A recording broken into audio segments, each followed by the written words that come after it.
Nagkatensyon sa Kingdom of Jesus Christ compound sa Davao City matapos ipasok ng mga pulis ang isang asul na kahon doon kaninang madaling araw.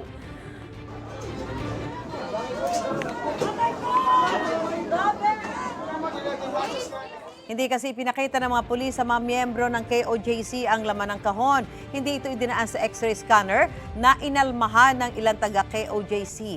Wala pang detalyeng ibinibigay ang PNP kaugnay nito. Nilinaw naman ng Davao City Regional Trial Court na hindi nito kinansela ang proseso ng pagsisilbi ng arrest warrant laban kay Kingdom of Jesus Christ founder Pastor Apollo Kibuloy. Kasunod yan ang inilabas ng korte na temporary protection order na tugon sa petisyon ng KOJC. Sa inilabas ng supplemental and clarification order ng Davao City RTC, binigyan diin nila ang anilay urgency na pangalagaan ang mga karapatan at seguridad ng petitioners, pero hindi raw ibig sabihin na pinawalang bisa nila ang arrest warrant. Muli namang dumulog ang kampo ng KOJC sa korte para ipa-contempt sina DILG Secretary Benher Abalos, PNP Chief Romel Marbil at ilang pang opisyal dahil sa pananatili ng mga pulis sa compound.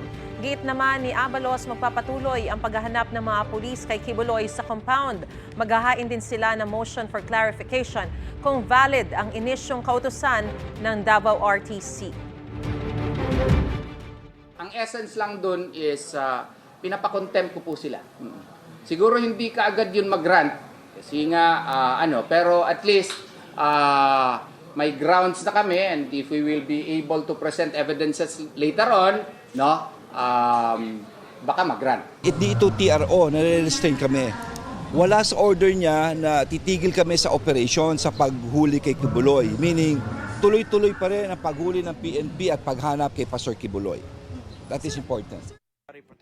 Kasunod ng TPO, nakakapasok na muli ang ilang taga KOJC sa compound, ngunit bantay sarado pa rin ito ng mga pulis. Wala pa rin nakakapasok na taga KOJC sa Cathedral.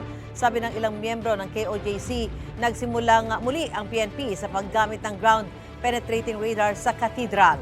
Paniwala ng PNP na nasa underground bunker sa loob ng compound si Kibuloy. Itinanggi naman ng Police Regional Office 11 ang balitang binigyan ng PNP ng 2 oras ang KOJC para i-surrender si Kibuloy bago umano nila pasabugin ang KOJC Cathedral.